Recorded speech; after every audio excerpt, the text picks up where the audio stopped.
Hey everyone, welcome back. So today I just want to continue the topic of the loss function, how the AI knows it's wrong. I know I talked a lot about the various parts of machine learning, and the previous video was focused on tensors, but I did bring up things such as how the tensor keeps track of itself, or I should say how PyTorch keeps track of the tensor actually. And yeah, so I want to explain why that's important and what it really means in the bigger picture because I know that all of that can sound kind of abstract. So just to start off the video here, I wanna I wanted to give an analogy to set the basis for this video. So um, imagine I'm throwing darts and I remember exactly how I threw them, but I don't know where the bullseye is. And if you've never played darts, the bullseye is that tiny little circle in the middle that is the perfect, most optimal spot that you could throw the dart in. Let me just actually pull up a picture here. Um, so yeah, bullseye is that little center dot that you can see here. And yeah, so anyways, if I'm throwing those darts, like I said, and I remember exactly how I threw it, but I don't know where the bullseye even is, I'll never be able to get better.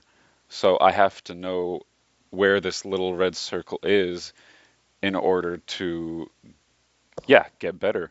And the same thing applies to AI.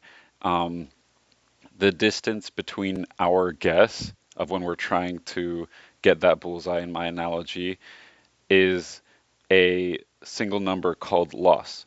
So maybe the first time I might throw the dart here at that one, and then the second time I can learn, okay, so if I want to get better, maybe I have to adjust my throw to be a little lower, something like that. And then that difference between the perfect spot and my first attempt is the loss.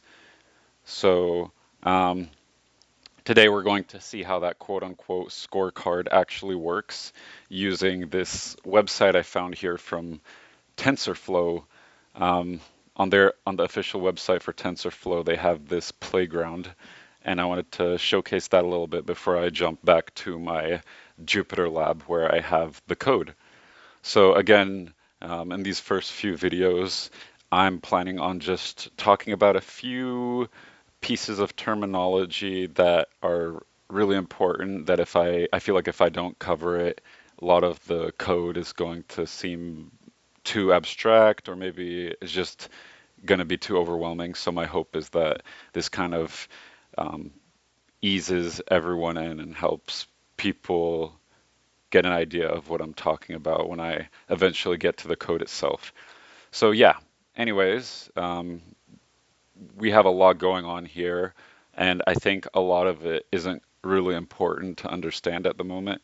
So what I do want you guys to focus on is these features, first of all. So that's going to be our input.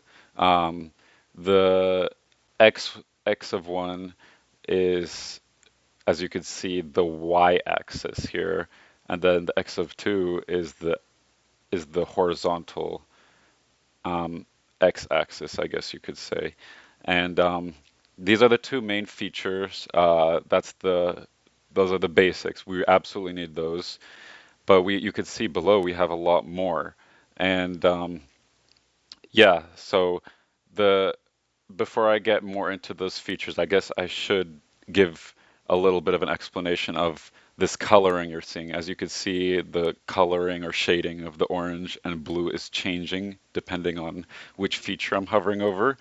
And the the meaning of that is uh, the that is the AI's guess. So the dots you see are our actual data points.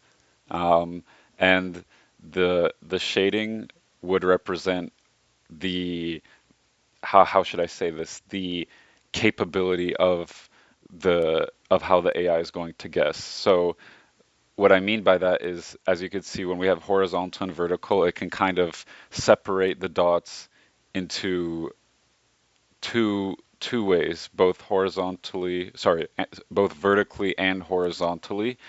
And if we have a more complex feature, like let's say sine, we can we can do even more complex separations. And also note here that we're doing classification, by the way. So there's different types of predictions we can do. But right now, I'm focusing on how we can kind of separate these groups of dots, and that would be considered a classification problem.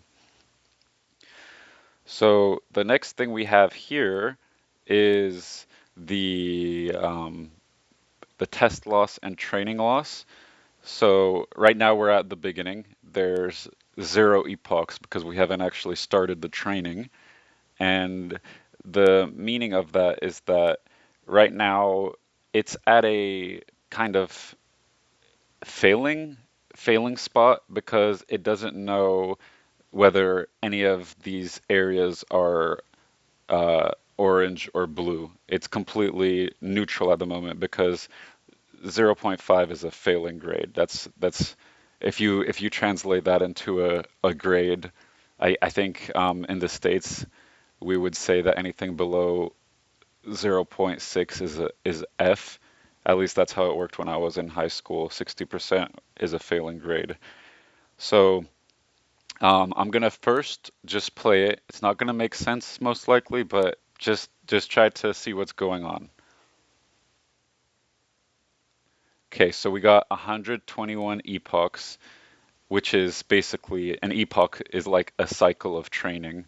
So a whole loop in the for loop, I guess you could think.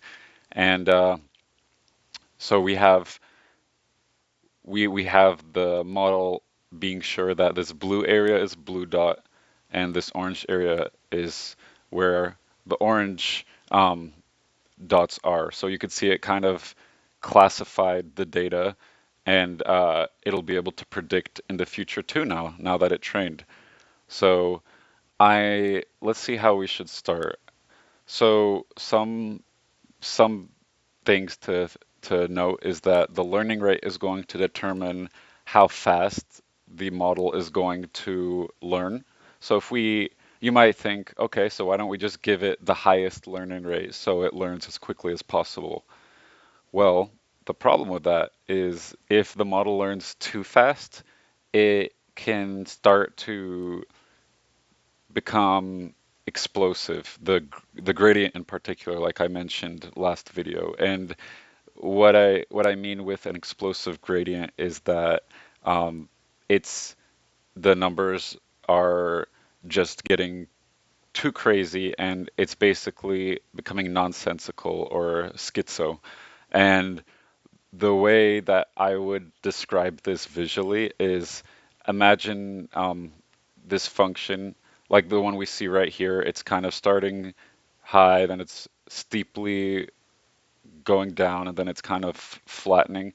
So imagine instead of continuing to flatten and become more smooth, imagine it suddenly shoots upwards super fast and then becomes crazy.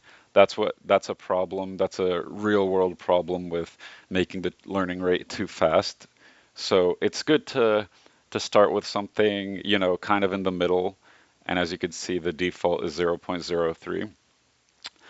And then we have an activation function.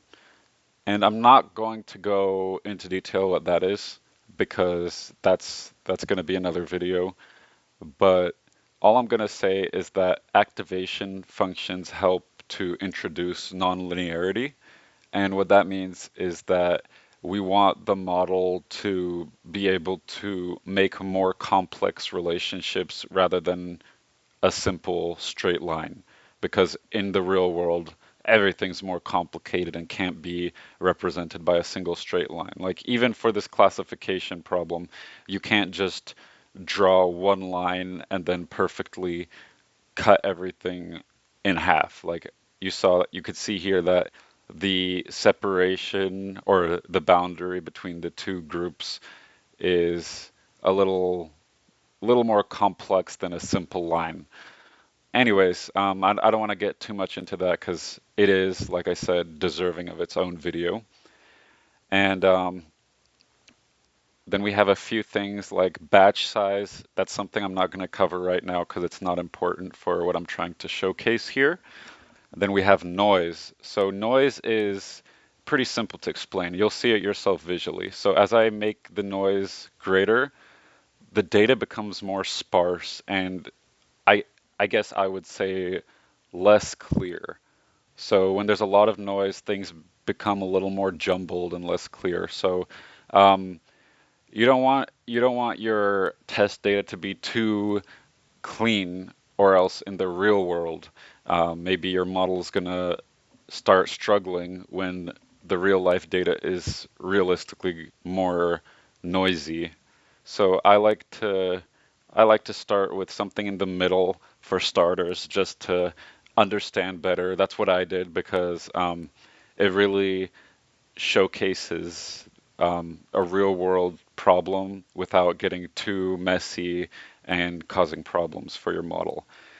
So I'm gonna I'm gonna again click the play button, but I'm gonna go one step at a time. And what I want you guys to notice is how this loss number will begin to drop as we go per epoch. So every epoch it's going to start dropping, which means that the model is getting more and more confident, and this scorecard, quote unquote, is saying, hey, you're getting warmer and warmer. And every time that color that color shading that we see behind gets warmer and warmer and more crisp, the model is getting more and more confident. So let's go. So you can see here it's kind of getting warmer, the colors are getting more crisp.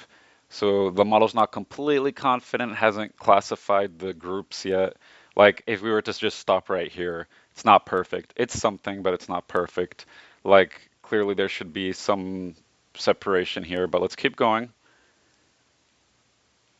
It's getting more and more confident. Now the separation is getting more crisp as we keep going through the iterations. For my programmers out there, think of, again, each epoch as an iteration of the training process, kind of like each iteration of a for loop.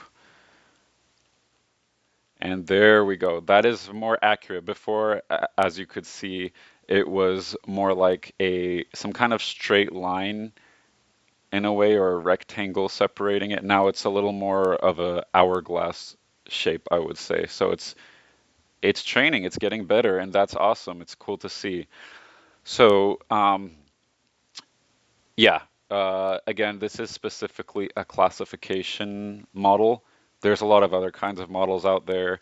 I don't want to get into them. And specifically on TensorFlow's website, they also have a regression option, which I will be getting into later. But basically, it's quite different. The goal is quite different. With classification, you want to say like, hey, is this an orange dot or a blue dot? Is this group orange or blue? You're classifying. Regression might be something more like, I don't know, when we have linear regression, we might want to predict a number, like how much or what is the temperature going to be tomorrow or something like that. So that's more working with predicting a number, a numeric value, I guess. That's one example, of course. So one last thing I want to show on this website right here that's going to be really important later. I'm jumping ahead right now. We're not gonna talk about this too much, but I did want to mention is these hidden layers. So look, we can have a lot of layers here. That's what makes a neural network as opposed to some kind of flat, simplistic linear model. And the reason that I wanted to show you guys that a neural network could have like a bunch of layers, not just two or three, even though in our code example we're only going to have three, is because remember how specifically in my first video I was explaining how we do matrix multiplication and then it was the matrices were getting multiplied and then sort of collapsed. So one thing I want to make you guys think about, even though this is going to sound pretty abstract, is that we have our features here, our input data, then we're going to have a bunch of knobs or neurons. I like to call them knobs because we can kind of turn them and shift them to make them perfect. So we can pass these inputs to a lot of different neurons, which could be you could think of as a huge matrix. You could have like a bunch of them. So then maybe that could be passed to another layer, which could have, I don't know, like could have more neurons, could have less. And then it could pass to another another layer or the final layer, which could again be two neurons. And as you can see, it's kind of traveling through this network one layer at a time, and then it's kind of getting collapsed again. And eventually, our result is going to be a single scalar value. And again, each layer, I guess, for now, let's think of it a as a tensor from video one. So a tensor could be a matrix with maybe in this first layer here, it'll have 8 columns, then it's going to have 6 columns, then 2 columns, and then so on and so forth. And then we're going to eventually collapse everything into a single scalar.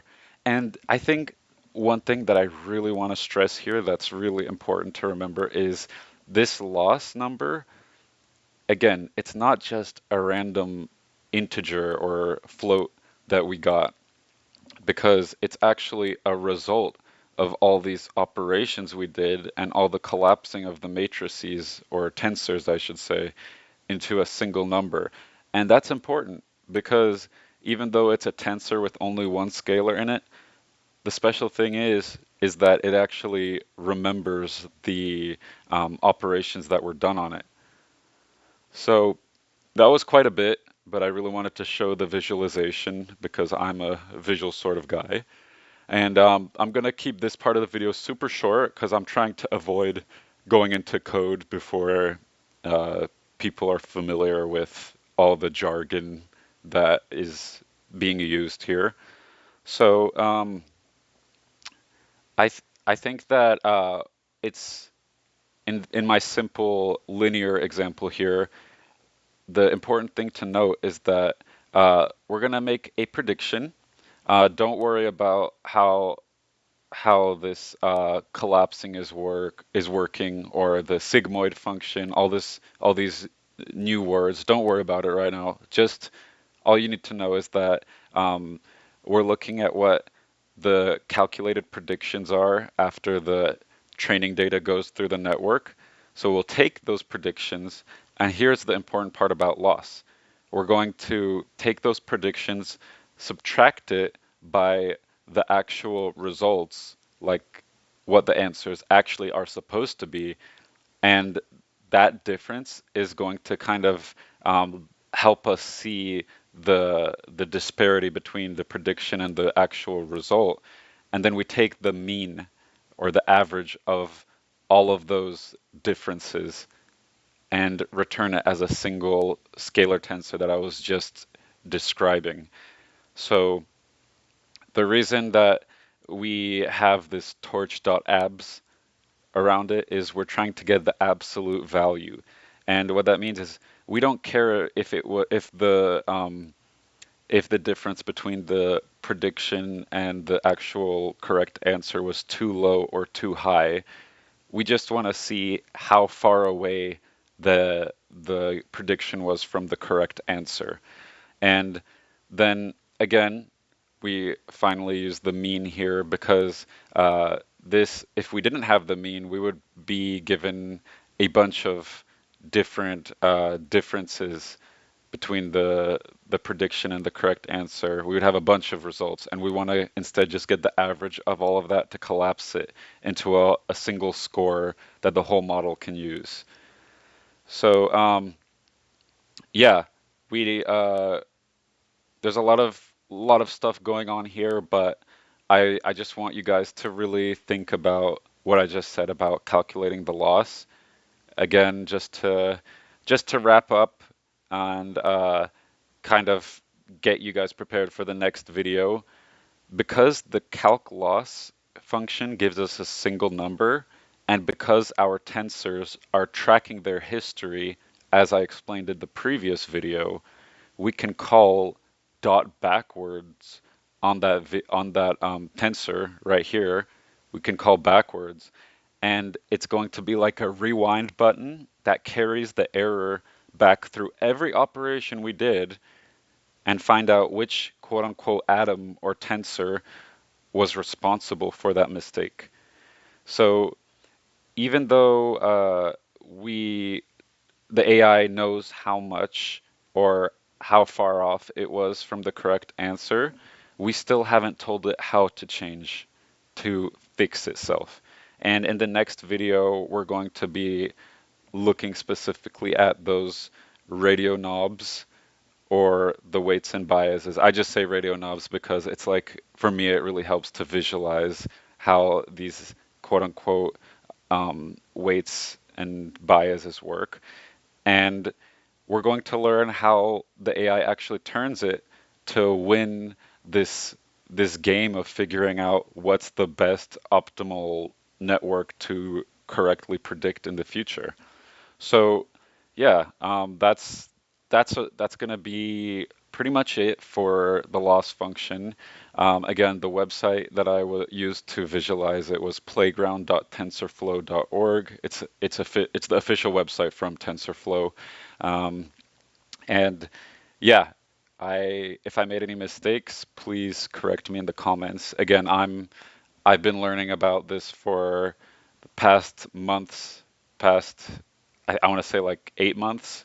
So I'm definitely new to this too. I'm learning along with you guys. So if I made any mistakes again, just correct me in the comments. And thanks so much. Hope to see you again in the next video. And if it's overwhelming, if a lot of stuff didn't make sense, that's okay. We're putting our feet in cold water, if you will. And I hope to cover all the stuff that doesn't make sense in future videos in the series. So have a great day, guys, and see you next time.